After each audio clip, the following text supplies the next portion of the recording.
dia, meus irmãos. Graça e paz em Cristo. Vamos orar ao Senhor nesse domingo de manhã cedo, friozinho, para que Deus nos abençoe com a sua palavra. Amém? Que Deus nos abençoe, que você tenha um bom domingo junto com sua família, com seus amigos. Que a graça do Senhor Jesus Cristo repouse sobre a sua vida. Vamos orar nesse instante. Pai, nós te agradecemos por esse dia. Obrigado, Pai, pelos nossos lares. Obrigado pelo café da manhã que o Senhor já nos proporcionou. Que o Senhor, ó Pai Santo, seja conosco durante esse período, ó Pai, que o Senhor nos dá diante da Tua palavra, que ela possa preencher as necessidades do nosso coração. Fala conosco, ó Pai Santo, nessa manhã, porque nós somos totalmente dependentes do Senhor e nós queremos Te ouvir, Pai Santo. Em nome de Cristo, nós entregamos esse momento ao Senhor. Pai, sei com a Igreja Batista Central Itaquera.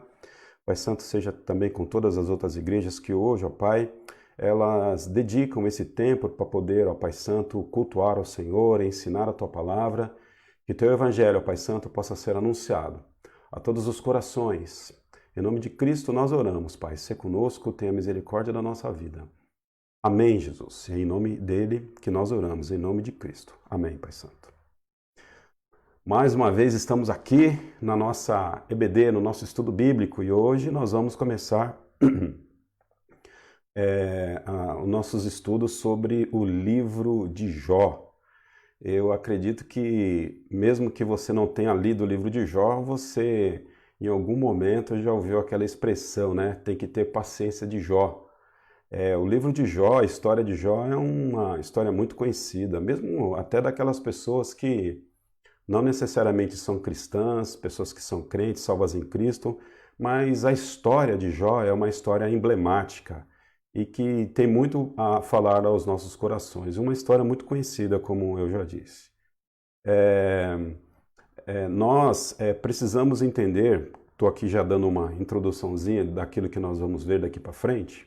A gente precisa entender que a história de Jó, basicamente, ela fala sobre os altos e baixos da nossa vida e que nós não temos controle sobre a nossa vida. E a nossa vida está totalmente sob o controle de Deus. E uma hora a gente pode estar bem, outra hora a gente pode estar mal, e não necessariamente a gente sabe os motivos pelos quais a gente não está bem, que as coisas ruins acontecem na nossa vida. E assim também foi com a vida de Jó. Jó, a gente vai ver que era um homem bom, era um homem legal, uma pessoa justa diante de Deus, um camarada crente, mas ele, em determinado momento da vida, ele passa por uma situação tão difícil e ele mesmo não compreende por que ele está passando por tudo aquilo, uma vez que o próprio Senhor, né, o próprio Pai, o próprio Deus dá uma ficha dele, um currículo dele espetacular. Então Jó não tinha nada em seu coração que pudesse, pelo menos aparentemente, condená-lo sobre aquilo que ele estava passando na vida dele. E Jó era um homem muito bem de vida. Em determinado momento ele perde tudo, da noite para o dia, literalmente da noite para o dia. Na verdade, num único momento ele perde todas as coisas que ele tem na vida e ele então entra numa espiral de dificuldade da sua vida. E aí ele vai ter ali os seus amigos conversando com ele, mas lá no final a história termina com um final feliz, né? Essa trama de Jó, essa história de Jó termina com um final feliz. Então, basicamente, o livro de Jó ele começa no capítulo 1 e no capítulo 2, com uma conversa entre Deus e o diabo, Deus e Satanás, e aí depois, no miolo ali do livro de Jó, é aquela conversa que ele tem com seus amigos, e ao finalzinho, quando Deus restaura a vida de Jó. A gente não tem muita dificuldade em entender o começo do livro de Jó, que é aquela conversa que Deus tem com o diabo, e Jó, então, agora está passando por toda aquela situação difícil. A gente também não tem muita dificuldade em entender o finalzinho do livro de Jó, quando Deus conversa com ele, restaura a vida dele.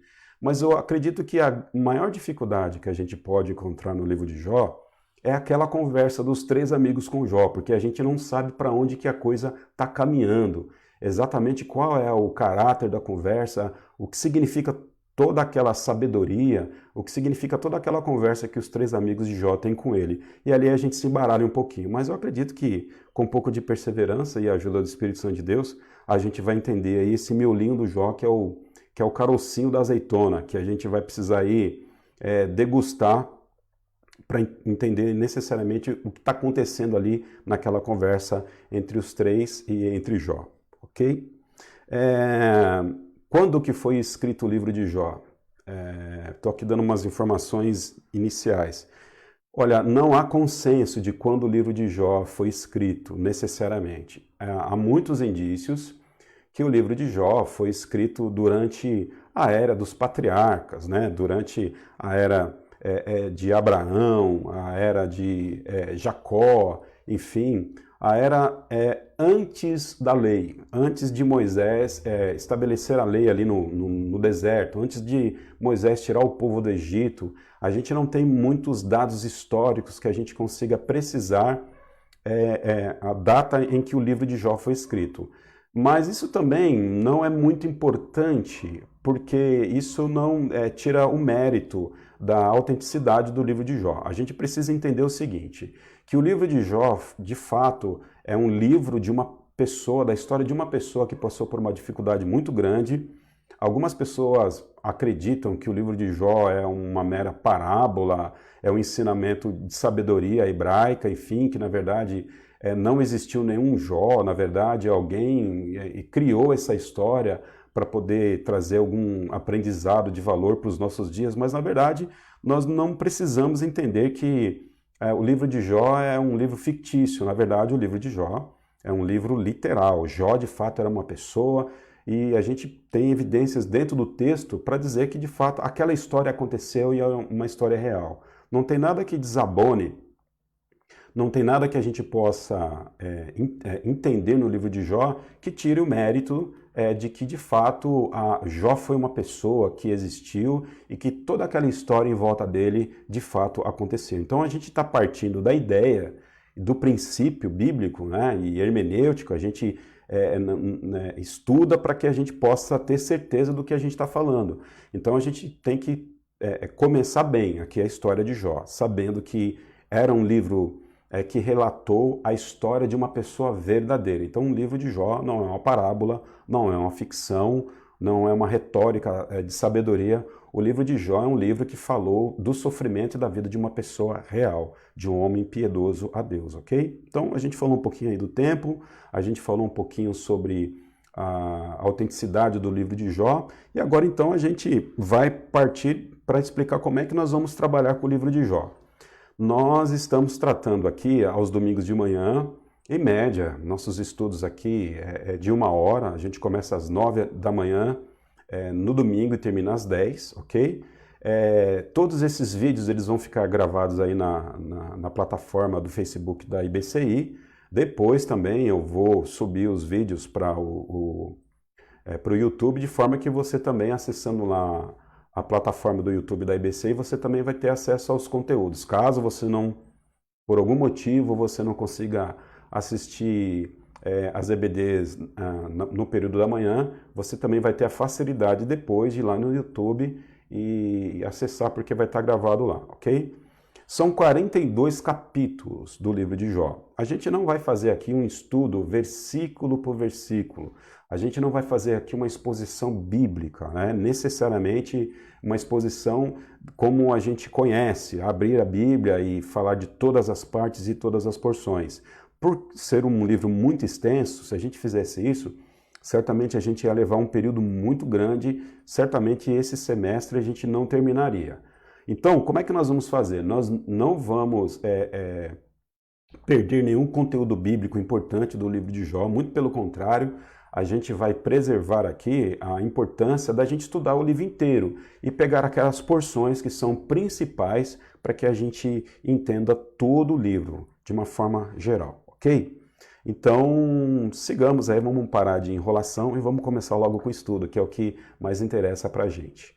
Hoje nós vamos estudar o capítulo 1, a gente vai estudar o capítulo 1. Como eu disse, isso não é regra, a gente estudar um capítulo a cada domingo, a gente pode estudar 2 ou 3, mas hoje necessariamente para caráter de introdução, a gente vai estudar o capítulo 1 porque tem muita informação dentro do capítulo 1.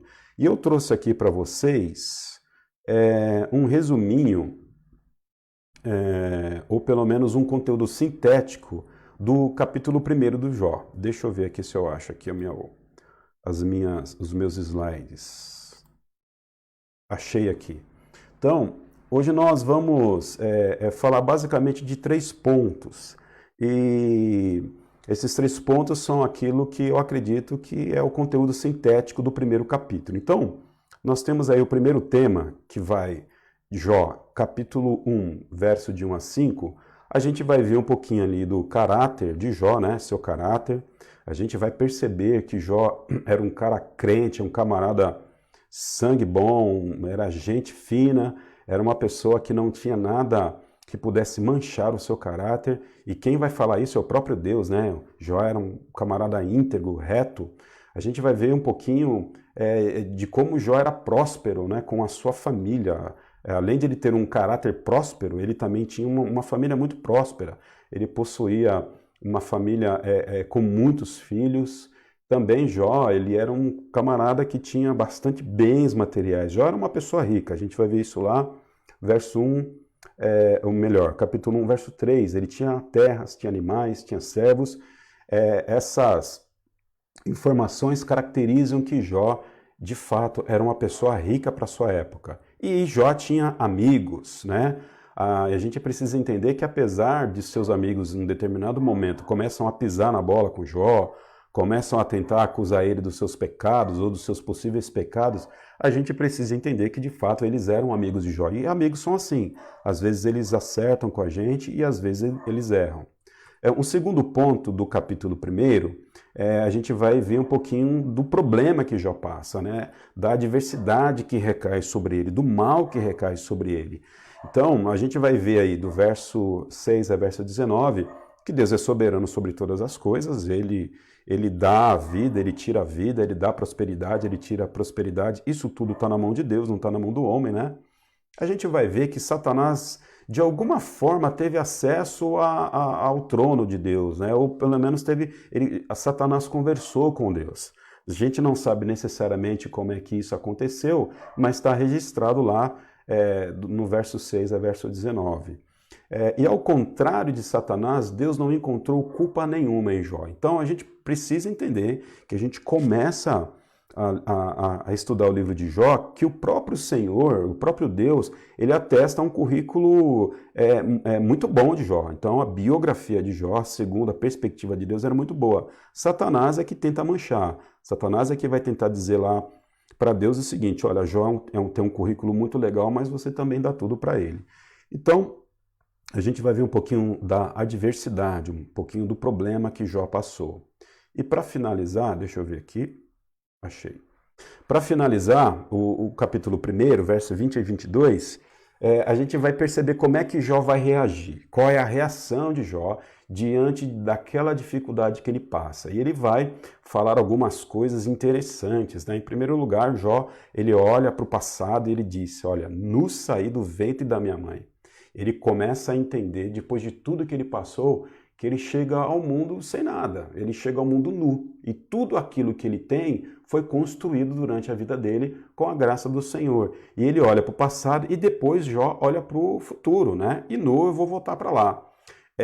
O Jó é um camarada que, ao final, ele vai glorificar o Senhor. Jó é um camarada que, apesar de tudo, ele vai ter um olhar, uma perspectiva de Deus sobre a vida dele. Às vezes a gente não tem essa perspectiva, a gente tem uma perspectiva meramente humana. Mas Jó não. Jó ele tem uma perspectiva de Deus sobre o problema que ele tem. Ele olha para trás e ele vai dizer o seguinte: rapaz, eu entrei aqui nessa terra sem nada. E ele olha para frente e diz o seguinte: eu vou embora também, eu não vou levar nada dessa vida. Ok, dito isto, eu quero que você abra sua Bíblia aí no livro de Jó, capítulo 1. E a gente vai usar a Bíblia, tá bom? Então não tenha medo de usar a Bíblia não, porque a Bíblia é a palavra de Deus. Eu estou aqui com minha Bíblia aberta em Jó capítulo 1, e aí a gente vai lendo aqui alguns textos, e a partir da leitura a gente vai falando um pouquinho sobre esses 3 pontos que nós passamos aí, ok? Verso 1. Jó capítulo 1, verso 1. Corre lá e abre a sua Bíblia aí, varão. Varoa, abre a sua Bíblia aí. Certo dia os anjos vieram apresentar-se ao Senhor. Ou melhor, vamos lá de novo. Certo dia os anjos vieram apresentar-se ao Senhor. E Satanás também veio com eles. O Senhor disse a Satanás: De onde você veio? Satanás respondeu ao Senhor: De perambular pela terra e andar por ela.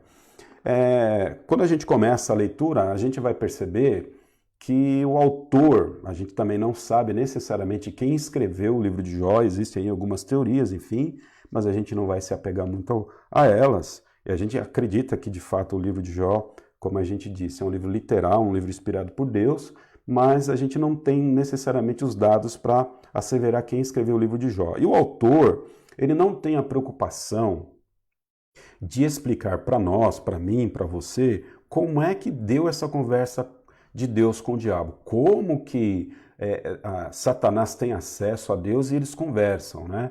A gente não sabe necessariamente como isso aconteceu. E aquilo que a gente não sabe como aconteceu, não tem resposta. Então a gente deve acreditar que, de alguma forma, Deus, sem manchar a sua santidade, estabeleceu esse diálogo direto com Satanás. A gente precisa lembrar que também Jesus Cristo, como Filho de Deus, Jesus Cristo também é Deus, é o Deus Filho. E lá em Lucas capítulo 4, Mateus capítulo 4 também, a gente vai perceber que Satanás, ele conversa com Jesus no deserto. Isso mostra que Deus, ele permite, ou Deus soberanamente, ele estabelece ali uma relação de diálogo com Satanás em determinados momentos da história. Nós não podemos dizer que isso acontece hoje, a gente só pode dizer aquilo que a gente viu na Bíblia. Então, pelo menos, eu estou lembrando agora aqui desse diálogo que Deus, Filho, Jesus Cristo, no deserto teve com o diabo. E aqui também o Deus Pai teve um contato, um diálogo direto aqui com Satanás. E em que momento que isso aconteceu? Quando os anjos vieram se apresentar ao Senhor. Quem são esses anjos? Aqui no livro, ou melhor, no texto original, anjos aqui significa filhos de Deus. Talvez a sua versão aí, que você tem na mão, vai dizer o seguinte: no momento em que os filhos de Deus vieram ter com o Senhor, Satanás veio junto com eles. Então a gente não sabe necessariamente como é que foi essa relação, como é que foi esse diálogo, a gente não tem os pormenores, mas a gente sabe que assim aconteceu. Então, no momento em que os anjos ou que os filhos de Deus vieram ter com o Pai, prestar contas, enfim, e tem alguma relação com o próprio Pai ali, nesse momento, Satanás vem entre eles para conversar com o Senhor. Né? Eu não acredito que Satanás entrou como intruso, na verdade eu acredito que Deus, de alguma forma, estabeleceu caminhos para que ele pudesse ter essa conversa com Jó, ok?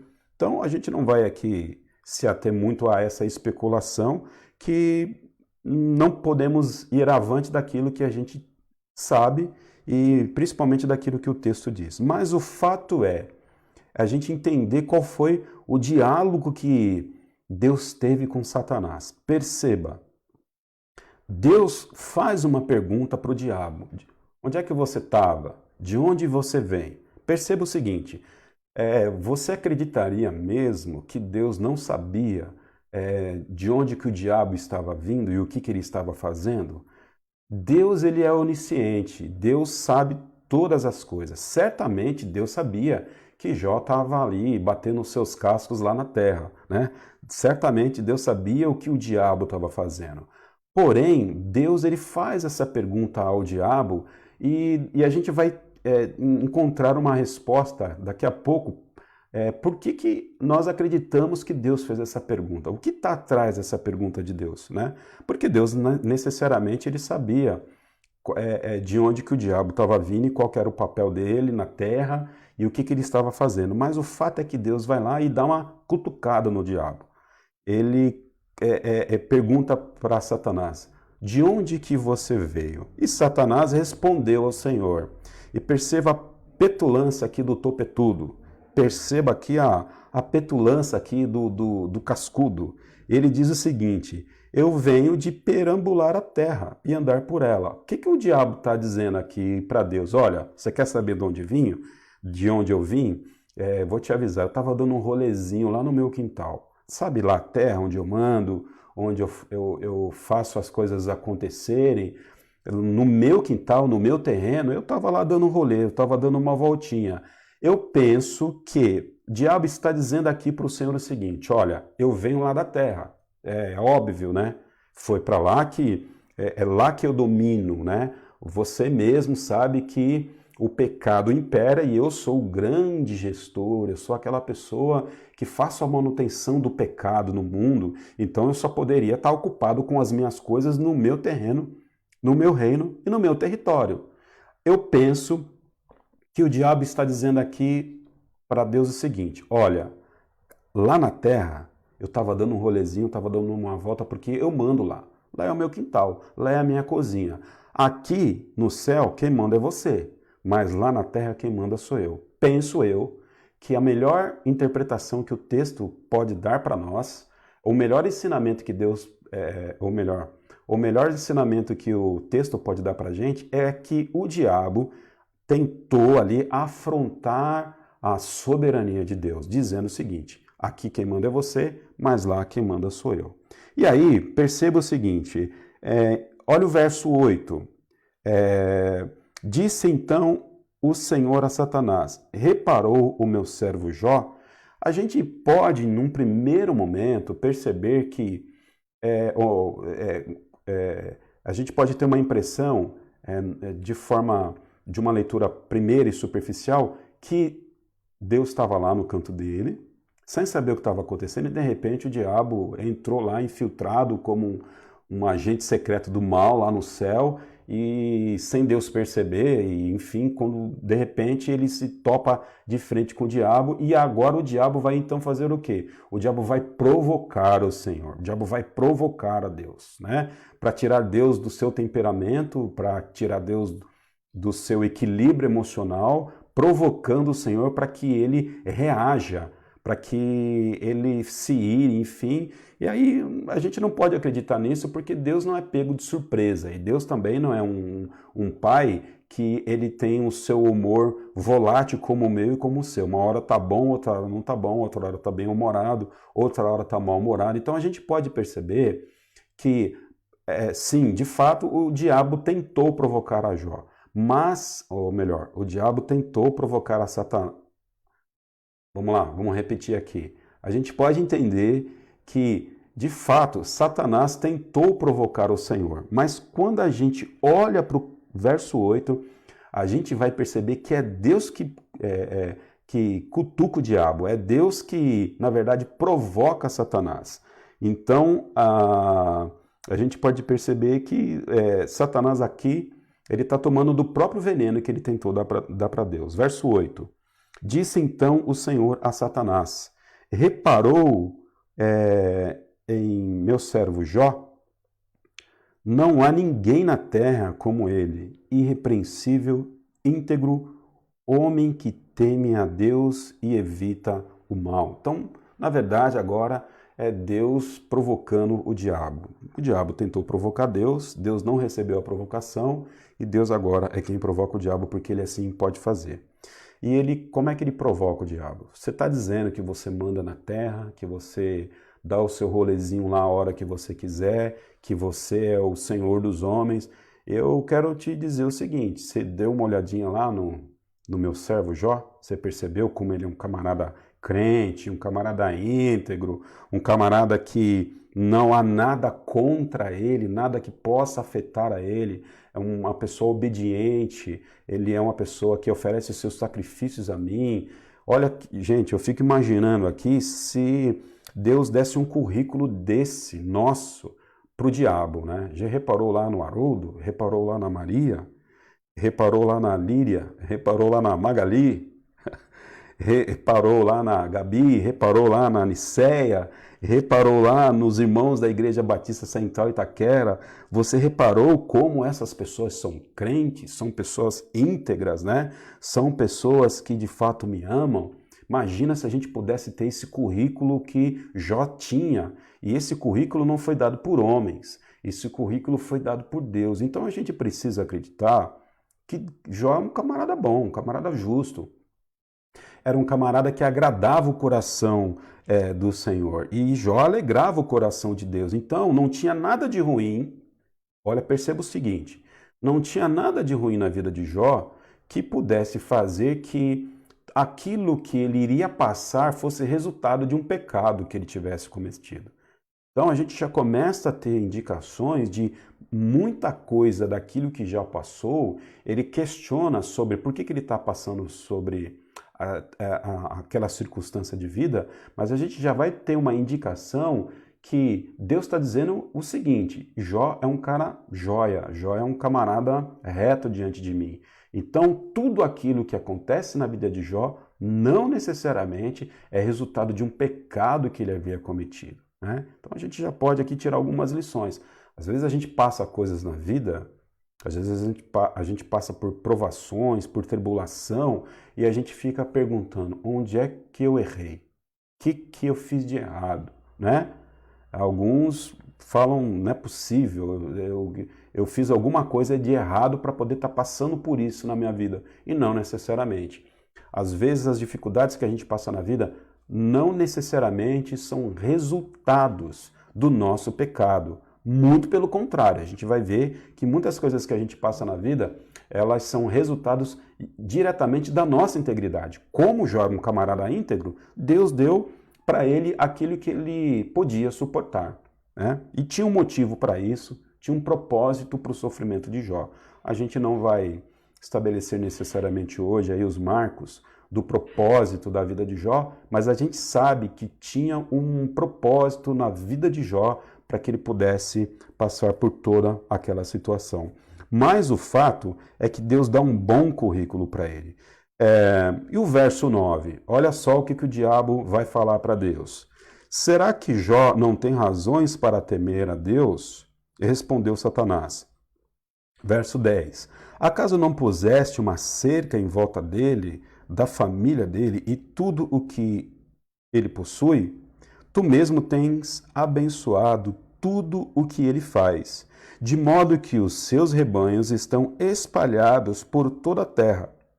Ó o verso 11, mas estende a tua mão e fere tudo o que ele tem, e com certeza ele te amaldiçoará na tua face. O que o diabo está dizendo aqui para Deus? Ele está dizendo o seguinte: olha, você acha que o teu filhinho lá, o teu queridinho, o teu protegidinho, ele te ama mesmo de verdade? Você acha que ele levanta de madrugada e vai oferecer sacrifícios para você porque ele é legal? Você acha porque ele declara lá o seu imposto de renda sem burlar lá as leis porque ele é legalzinho? Você acha que ele é um cara que entrega seu dízimo, a sua oferta, ele vai para a igreja todo dia de manhã porque ele é bonzinho? É lógico que você dá um carro legal para ele, você dá uma esposa bonita para ele, você dá filhos inteligentes para ele, você dá um bom salário para ele, o JC de saúde, assim até eu. Basicamente, né? O diabo poderia falar para Jesus, a gente está conjecturando aqui, né? Assim até eu seria teu filho, assim até eu seria obediente, seria justo. Por quê? Você dá tudo pro camarada, assim até eu. Então, faz o seguinte, Deus, vai lá, tira tudo de Jó, quero ver se ele não vai blasfemar na tua cara o teu nome. Olha só que petulância do capiroto, olha só que petulância do cascudo. Está dizendo para Deus o seguinte: olha, ele não te ama não, porque você dá tudo para ele. Na verdade, ele ama aquilo que você dá para ele e não quem você é. Olha que lição importante que a gente pode tirar aqui. De fato, algumas pessoas, elas só têm vínculo com Deus para poder tirar algum proveito desse Deus que derrama bênçãos de fato sobre a nossa vida. Tem muita igreja aí, tem muito pastor meia-boca, eu acho que não tem outro termo mais teológico para a gente usar aqui, tem muito fanfarrão aí que de fato estão atraindo pessoas às suas igrejas com essas promessas. Olha, se aproxime de Deus, porque Deus pode dar muita coisa para você, né? Isso é uma conversa do diabo, isso é uma conversa de Satanás. É tentar associar que o amor de Deus ele está necessariamente ligado àquilo que ele dá para nós. Então, o amor de Deus não está necessariamente ligado àquilo que ele dá para nós. O diabo está dizendo o seguinte: olha, As pessoas só amam você, ou pelo menos Jó só ama você, porque você dá tudo para Jó. Então, muitas pessoas hoje ainda têm uma mente, eu vou dizer com todas as letras, uma mente diabólica, uma mente como Satanás tem a mente, em entender que Deus ele só pode ser amado a partir do momento em que Deus dá tudo aquilo que a gente quer, Deus dá tudo aquilo que a gente deseja. Inclusive, a gente largamente difundido que há muitos ensinamentos de que, de fato, aquelas pessoas que são identificadas como pessoas que recebem o amor de Deus são pessoas prósperas financeiramente. Então a gente precisa tomar cuidado com relação a essa questão de o amor de Deus está ligado à nossa prosperidade material. Não necessariamente. A gente vai perceber que Jó, mesmo tendo perdido toda a sua prosperidade material, ainda assim Jó era objeto do amor de Deus. Então o fato de você ter quebrado a cara, o fato de você ter perdido as coisas que talvez você acreditou que era para você, o fato de às vezes você olhar para a janela e perceber que o teu vizinho, que às vezes não tem nada a ver com Deus, o camarada ele tá andando de carro zero enquanto você está pegando lotação, essas questões não necessariamente são parâmetros de que você é uma pessoa íntegra, de que você é uma pessoa menos abençoada do que as pessoas que têm prosperidade material. A gente precisa entender muito bem sobre essa questão. Quando a gente pensa em teologia da prosperidade, ou pelo menos essa teologia da prosperidade que a gente vê por aí, quando a gente começa a estudar a vida de Jó, a gente vai ver que essa teologia da prosperidade não é bíblica e ela não se sustenta. Mas o fato é que o diabo está dizendo aqui para Deus que você só é amado, na verdade, Jó não ama você, Jó ama as coisas que você dá, mas Jó não ama você como Deus. Às vezes a gente é assim, né? Eu pensei que eu ia terminar esse ponto, mas eu quero pensar um pouquinho mais com você nesse ponto. A gente tem aí mais uns minutinhos. Às vezes a gente, se não tomar cuidado, a gente ama mais aquilo que Deus dá pra gente do que o próprio Deus, né? Às vezes a gente ama mais a nossa casa, mais o nosso carro. Tem gente que ama mais a família do que o próprio Deus. Aquela velha expressão, o que importa é minha família estar bem. Se minha família está bem, está tudo bem. Não necessariamente. O que importa é saber se Deus está contente com a minha vida, se eu estou servindo Ele. Né? Por mais que possa doer, a nossa família não é prioridade na nossa vida. Deus é prioridade na nossa vida. Não que nós não devemos amar a nossa família, nos doar, entregar a nossa vida para ela. Mas a família é bênção que Deus dá na nossa vida, assim como o emprego. É bênção que Deus dá na nossa vida. Existem pessoas que amam mais o emprego do que o próprio Deus. Tanto amam que às vezes, sem necessidade maior, vão trabalhar aí no domingo, não que não possa, né?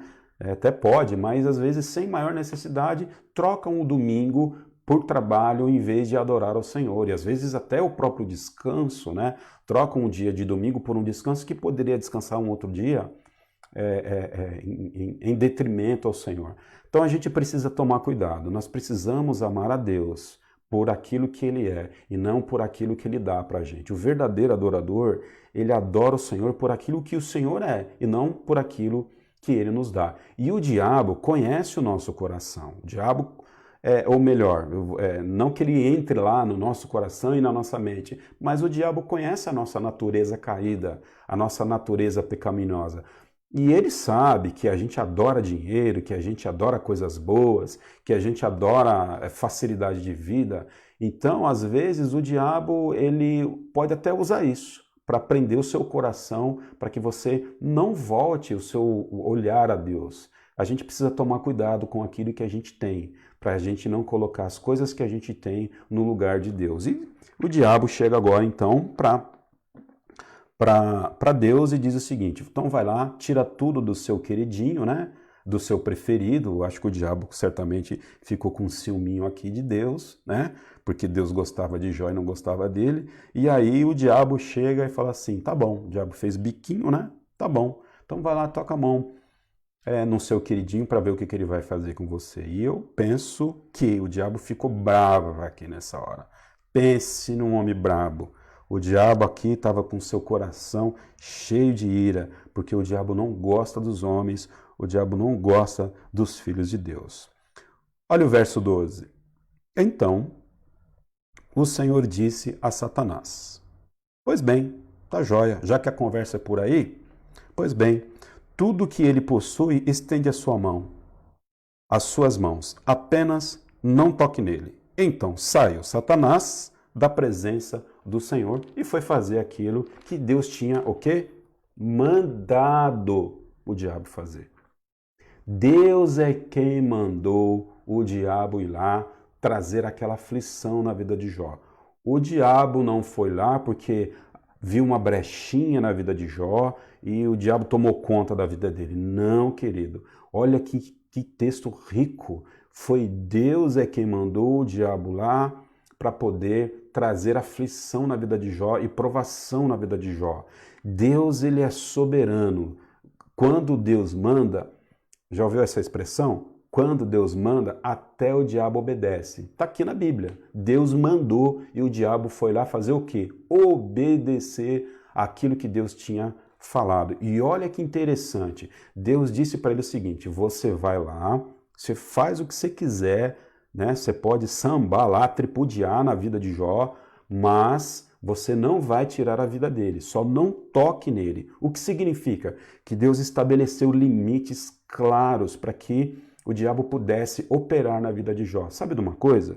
Lutero disse com razão, que mais ou menos é essa expressão que Lutero diz, né? Que o diabo, ele é um cão na coleira do Senhor. E de fato o diabo ele vai até onde Deus deseja. Você pode usar aí a palavra decretar ou permitir, porque na verdade o resultado vai ser o mesmo. Deus vai até onde o diabo manda, ou até onde o diabo... Deus vai até... O diabo vai até onde Deus manda. O diabo, ele caminha até onde Deus dá corda. Então, a gente precisa entender que Deus é soberano, que é Ele quem conduz todas as coisas, e o diabo, às vezes, não passa de um mero servo de Deus para cumprir os propósitos que ele tem. A gente já discutiu bastante isso num outro tema, soberania de Deus, mas a gente precisa entender que os limites que o diabo opera, esses limites eles existem porque Deus é quem estabelece. Então Deus chega para o diabo e dá uma missão lá para o diabo. E ele vai todo contente, né? Certamente ele vai lá todo feliz. Agora, do verso 13 até o verso 22, a gente vai ver aqui a adversidade na vida de Jó. Então, verso 1 até o verso 12, a gente vê o diálogo aqui entre Deus e o diabo. A gente percebe que Deus não via culpa nenhuma em Jó, Deus não via nenhuma dificuldade maior no caráter de Jó, e o diabo, ele tentando ali provocar o Senhor, ele fala que Deus só tinha o amor de Jó porque Jó tinha tudo que Deus dava, e Deus então bota o diabo à prova. Então vai lá, tira tudo aquilo que ele tem e você vai ver que ele continua me amando. Deus continua, ou melhor, Deus sabia, Deus conhecia o coração de Jó. E Deus sabia que não era por conta de bens materiais, não era por conta de família, não era por conta de riqueza e prosperidade que Jó iria dar para trás, que Jó iria deixar de amar o Senhor. Deus conhece os nossos corações e Deus sabe os nossos limites, assim como Deus sabia do coração de Jó e dos limites de Jó. A partir do verso 13, a gente vai ver aqui então o diabo agora agindo na vida de Jó, ok? E isso vai até o verso 22. Verso 13. Certo dia, quando os seus filhos e filhas estavam no banquete, comendo e bebendo vinho na casa do irmão mais velho, percebam que tipo de vida a filharada de Jó tinha. Percebam que essa molecada tinha uma vida muito boa, uma vida muito mansa. Isso mostra que Jó, de fato, era um homem muito rico, né? Eles estavam ali num banquete, eles estavam ali bebendo, eles estavam ali comendo, estavam fazendo uma churrascada, certamente.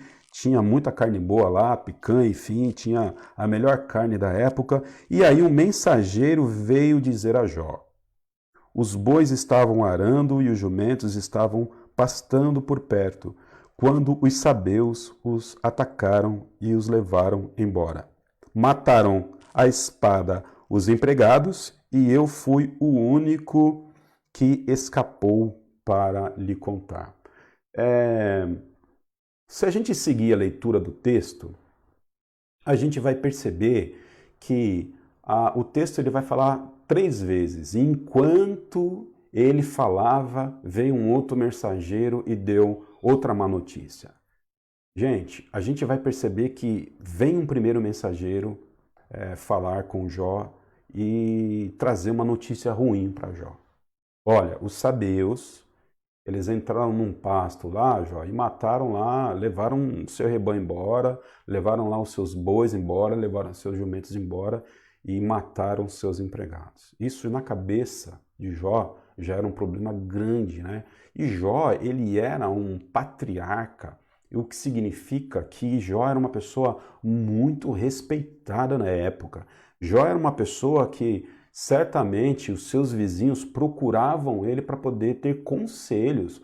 Jó, ele era uma espécie de um prefeito ali, ou não sei se prefeito é a melhor ideia, mas Jó era aquela pessoa que mandava na região. Ele era a pessoa sábia, era aquela pessoa que era procurada pelas pessoas que estavam em volta para ter conselhos acerca dos seus negócios, acerca das suas questões de vida. Jó era uma pessoa muito popular. Jó era uma pessoa muito popular. Então, eu fico imaginando a ousadia dos sabeus, desse outro povo, em invadir as terras de Jó para poder lá pegar os seus rebanhos. Então, foi muita petulância, foi muita ousadia. Certamente foi uma questão que chocou muito as pessoas ali na época. Ninguém jamais poderia imaginar que uma tribo pequena como os sabeus poderiam afrontar ali a Jó. Jó era um camarada que tinha costa quente, além de ser uma pessoa que era íntegra diante de Deus, ele tinha um respeito da sua comunidade. Então, mexer com Jó não era para qualquer um. Imagina, vai mexer com Jó. Mas esses camaradas, os sabeus, esse grupo de pessoas, eles entraram nas propriedades de Jó e eles levaram ali parte do seu rebanho embora.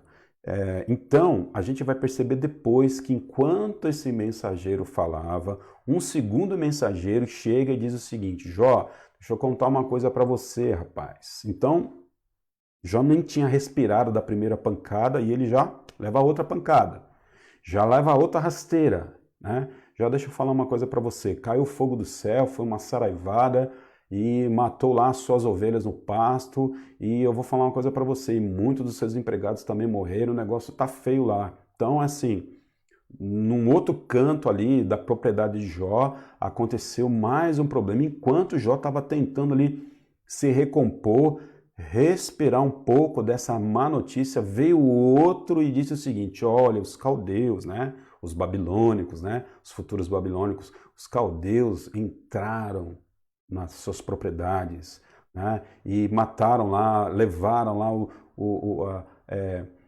mataram os seus servos, Jó, e a coisa foi feia, e mais uma notícia ruim em cima da cabeça de Jó, e de repente tudo aquilo que de ruim poderia acontecer na vida de Jó aconteceu. Jó perde os seus filhos.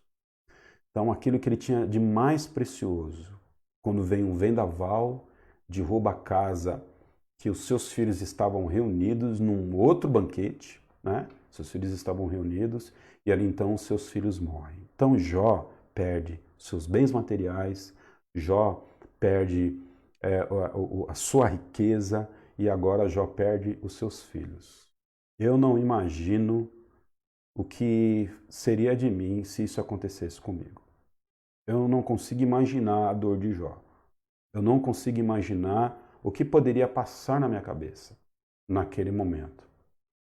Como que da noite para o dia, em poucas horas, a vida virou de cabeça para baixo. A vida de Jó, ela se inverte, ela toma uma proporção que ele jamais imaginaria. Queridos, assim é a nossa vida. A nossa vida é assim. Tem dias que a gente está muito bem, existem épocas que a gente até ganha um dinheirinho a mais, existem épocas que a nossa saúde está de vento em popa e a gente acredita que nada vai derrubar a gente. Às vezes a gente tem tanta curtida no Facebook que a gente acha, puxa vida, recebi o meu lugarzinho no sol, né? Tem tantos seguidores, na verdade, a gente às vezes é tão badalado, parece que nada vai acontecer conosco, parece que está tudo certinho. Mas de repente, da noite para o dia, sem a gente programar, a gente que é crente, a gente que é servo de Deus, a gente que serve o Senhor, sem a gente programar, a gente está fazendo tudo certinho, né? Segunda-feira, faz a devocional, ora, né? Leva o cachorro para passear, a gente faz tudo certinho, paga imposto, não atrasa os pagamentos, não fala mal de ninguém, né? A gente faz tudo certinho. De repente, o céu cai na nossa cabeça, sem a gente programar, sem a gente esperar. E olha, lembra, somos pessoas que estamos numa caminhada boa com Deus. Se a gente está com a vida torta, se a gente está aí deixando o pau quebrar, tudo bem, a gente sabe o que vai acontecer com a gente lá na frente. Mas imagina se a gente está com uma vida certinha. Ô Senhor, estava com a minha vida tão certinha, pai. Entregava lá meu dinheiro na igreja certinho, meu dízimo, não falava bem do pastor, dava presente lá no dia do pastor, né? Uma camisa polo bem legal, que ele gosta, enfim, dava lá pão de mel para o pastor, né? Para agradar o coração dele. Estava fazendo tudo, né? Limpava a igreja no mutirão, e na hora do louvor eu levantava a mão e chorava, dava glória a Deus, né? Ia por ciclo de oração, enfim, tudo certinho. E aconteceu isso comigo.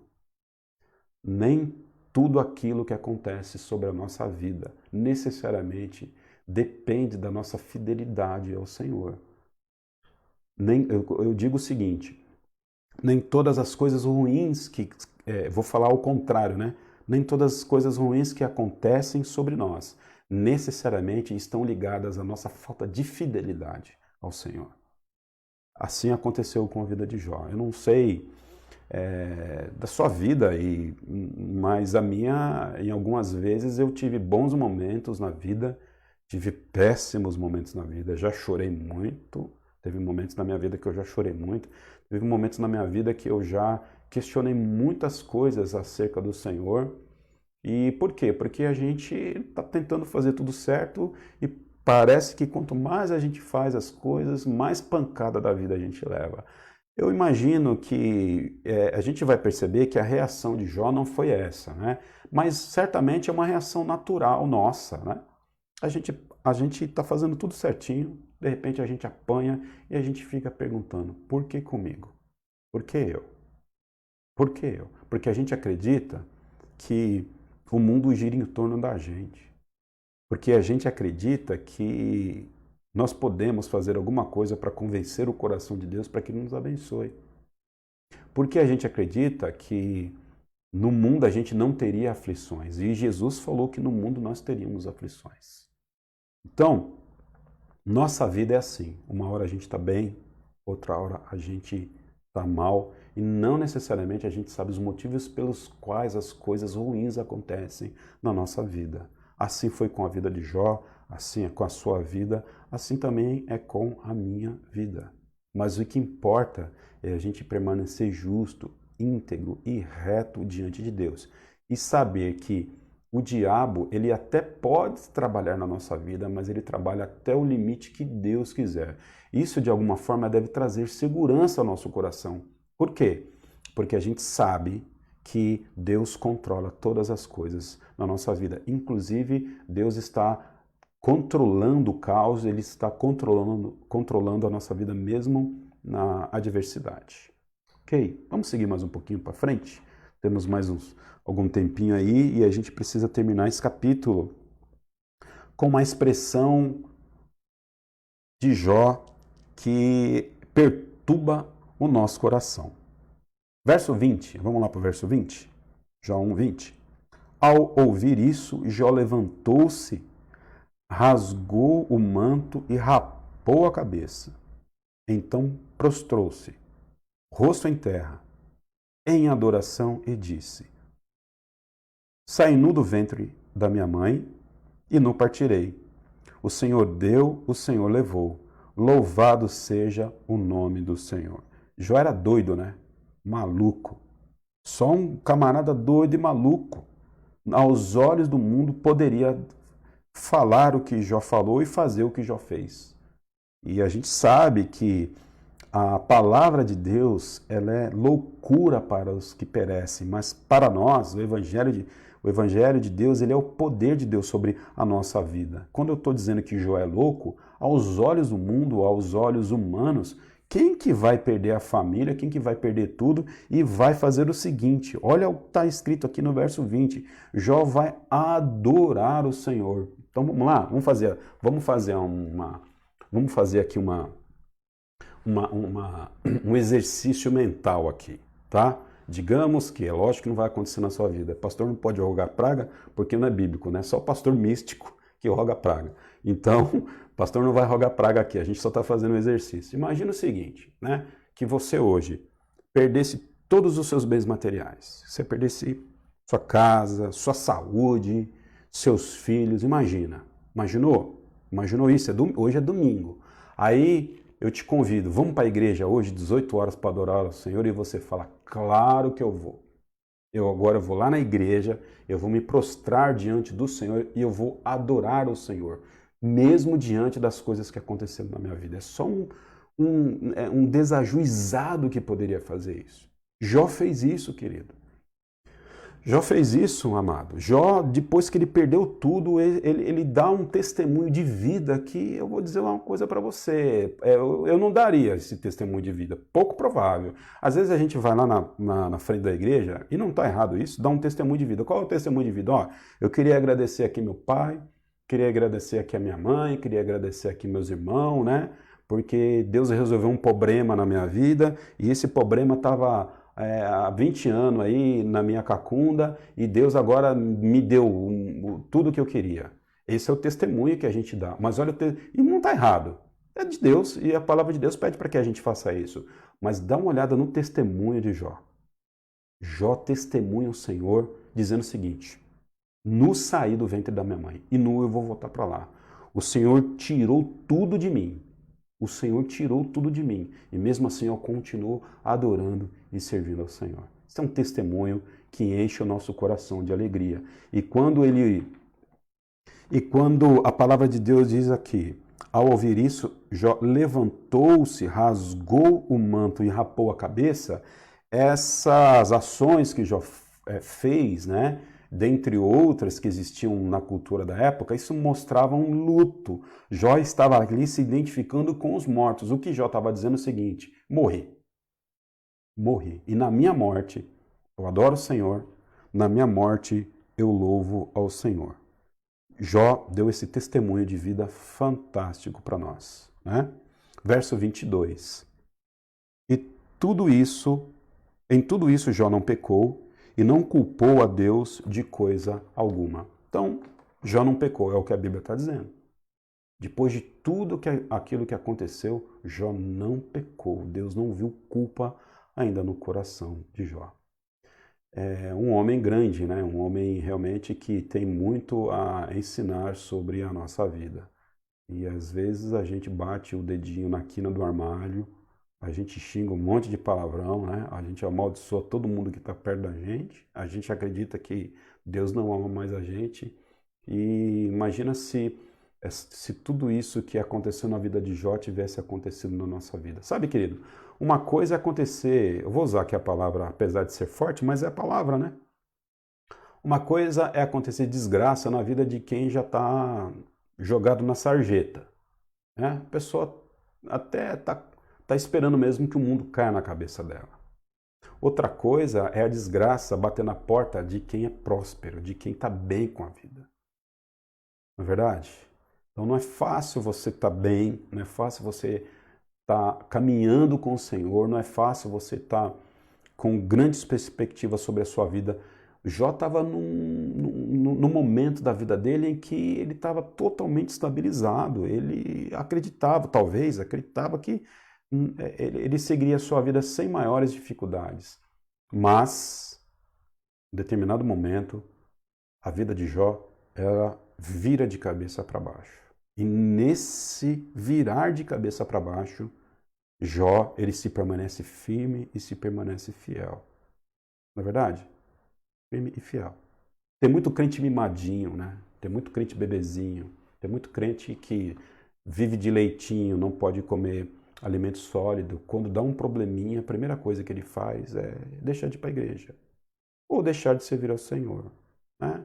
Tem muito crente mimadinho que a primeira coisa que faz, meu marido não me ama mais, aí eu vou separar do meu marido, aí eu vou botar meus filhos para fora de casa. Falta de maturidade espiritual, falta de conhecer de fato quem é Deus. Tem muito crente que qualquer ventinho que bate na casa dele, ele já fica assim, sabe? Ai, o que vai ser da minha vida? Tadinho de mim, não era para isso ter acontecido comigo, né? Então, eu não quero mais amar esse Deus, porque, olha, a igreja só tem problema, pastor é tudo enrolado, o casamento não dá certo, a sociedade realmente está toda contra mim, então eu vou ficar aqui quietinho no meu canto, se alguém quiser, vem aqui me procurar. Isso é falta de maturidade espiritual. Quando os ventos batem na nossa porta, a gente vai agora fazer uma aplicação daqui a pouquinho. Agora não, daqui a pouquinho.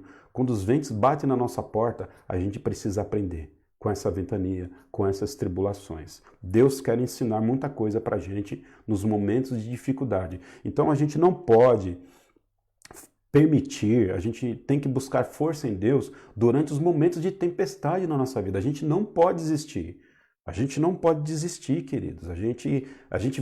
Hoje nós estamos vivendo numa crise terrível, onde crentes, eles não conseguem mais receber não da vida, não conseguem mais receber não de pastores, crentes não conseguem mais receber não da sociedade, crentes não conseguem receber não do patrão, e eles ficam totalmente abalados emocionalmente, totalmente milindrados pelos ventos e pelas negativas que a vida dá para ele.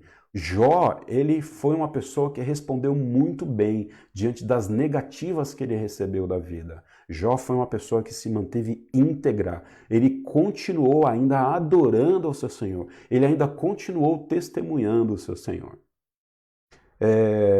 Eu me recordo de uma cena do filme Desafiando os Gigantes. Um filme de crente, um filme evangélico já velhinho, se não me engano, já tem mais de 10 anos esse filme.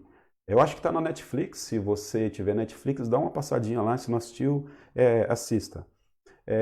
Um filme que fala da vida de uma família, de um treinador de futebol americano, enfim. Dentre outras coisas, a mulher dele quer engravidar. E a mulher dele não engravida de jeito nenhum.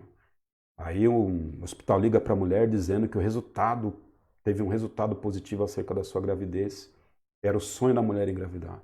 E ela vai até o hospital e o hospital fala, não, realmente você está grávida, é positivo. Depois, antes dela sair para contar para o marido dela, aí descobriram que o resultado não era dela, era de outra pessoa. E ela fica então frustrada. E ela, antes de entrar no carro, ela diz o seguinte, alguma coisa parecida com isso. Eu ainda continuo te amando, Senhor. Apesar da resposta não ter sido aquela que eu quis, ainda continuo te amando. Nós precisamos continuar amando o Senhor, apesar de, às vezes, Ele não dar a resposta que nós desejamos e que nós queremos. Porque o Senhor sabe o que é melhor para nós. Às vezes, Deus livra a gente de encrenca e a gente só vai perceber isso no futuro. Mas, até lá, a gente precisa, às vezes, comer miúdo. Às vezes a gente precisa passar por dificuldades, assim como Jó passou por um grande período de dificuldade, para poder perceber na vida dele que Deus sempre esteve com ele, porque no final a gente sabe que essa história na vida de Jó, ela se torna feliz. Amém? Antes da gente terminar, eu vou deixar aqui com você uma aplicação ao seu coração, ao nosso coração, né? Use o sofrimento como uma oportunidade para bendizer e glorificar o nome do Senhor. Ame o Senhor, mesmo diante do sofrimento. Use o sofrimento como uma oportunidade para bendizer e glorificar o nome do Senhor. Ame o Senhor, mesmo diante do sofrimento. Precisamos aproveitar das oportunidades do sofrimento para que a gente testemunhe o amor de Deus sobre a nossa vida. Não é verdade? Falar que Deus ama a gente quando tudo vai bem, até os ímpios fazem isso. Até as pessoas que não têm parte com Deus fazem isso. É fácil. Quero ver, camarada, na hora que o cinto apertar, na hora que o chicote estralar para o teu lado, na hora que as coisas ruins começarem a acontecer sobre a sua vida, quero ver você aí nesse momento dizer o seguinte: Senhor, eu te honro, apesar de todas as coisas ruins que estão acontecendo na minha vida. Seja um crente fiel ao Senhor. Deus quer que você seja maduro. Jó, ele amadureceu durante o sofrimento que Deus proporcionou para a vida dele. Então fique firme aí no seu posto, apesar do sofrimento que você está passando na sua vida. Necessariamente talvez você não vai saber agora porque você está passando por isso, como Jó não sabia. Deus não chegou lá para Jó e disse o seguinte: Jó, é o seguinte, se prepara aí que o chicote vai estralar para a tua vida, e o diabo está vindo aí, se prepara. Não, simplesmente o céu caiu na cabeça de Jó e Deus não deu resposta nenhuma. E a gente vai ver durante os domingos aí, durante esses momentos que a gente vai ficar junto, a gente vai perceber que Deus ficou de boca fechada por tempos. Jó se dobrando diante dele, se humilhando diante dele, se ajoelhando diante dele, Jó implorando ao Senhor para que ele falasse com ele, e Deus como? Boquinha fechada. Deus respondeu Jó quando ele quis. Deus vai responder às suas orações, às necessidades do seu coração, quando ele quiser. Até lá, glorifique o Senhor no seu sofrimento. Seja um crente maduro. Pare de ficar aí chorando pelos cantos, né? Como dizia os mais antigos, engole esse choro e glorifica o Senhor, porque Deus é bom e aquilo que Ele tem para a sua vida, Ele vai te dar. Assim como aquilo que Ele tinha para a vida de Jó, Ele deu para a vida de Jó. Saiba administrar a sua vida entre os altos e baixos. Então, glorifique o Senhor quando você estiver bem, mas principalmente glorifique o Senhor quando você estiver mal, quando as coisas não forem boas para você. Porque nu você saiu do ventre da sua mãe e nu você vai partir desse mundo. Você entra nu na terra e você vai embora daqui sem levar nada. A única coisa que você tem de segurança de fato é a presença do Senhor na sua vida. Amém? Que Deus abençoe você, que esse domingo possa ser uma bênção na sua vida. Vamos orar e a gente termina aqui as nossas orações, com a nossa lição, com as nossas orações. Você fica à vontade de deixar aí perguntas na linha do tempo aí do Facebook, e aí o que vai acontecer? Durante a semana eu pego essas perguntas e aí eu vou tentando responder na medida do possível, à medida que a gente for fazendo as nossas lives. Deus abençoe a sua vida. Vamos orar. Deus, eu quero te agradecer pelo dia mais uma vez e agradecer ao Pai Santo por esse estudo que o Senhor traz ao nosso coração e pela Tua palavra, Pai, que é uma palavra reveladora e que vem, ó Pai Santo, a favor dos nossos corações. Deus, nós não sabemos da necessidade de cada coração que vai, ó Pai Santo, ter contato com essa live, com esse estudo, mas o Senhor sabe. Eu peço que o Senhor traga conforto e consolo ao coração daquelas pessoas que, porventura, possam estar abatidas porque perderam filhos, porque perderam casas, porque perderam prosperidade material, Pai Santo, porque perderam, inclusive, seus familiares e muitos, ó Pai Santo, nesse nosso momento de pandemia, pessoas, ó Pai Santo, crentes, fiéis ao Senhor, ó Deus, perderam seus entes queridos, ó Pai. Então eu te peço que o Senhor traga consolo, traga bálsamo ao coração dessas pessoas, ó Pai. Que o Seu Espírito ensina, ó Deus, a nós a amarmos o Senhor, mesmo quando as coisas não vão bem na nossa vida.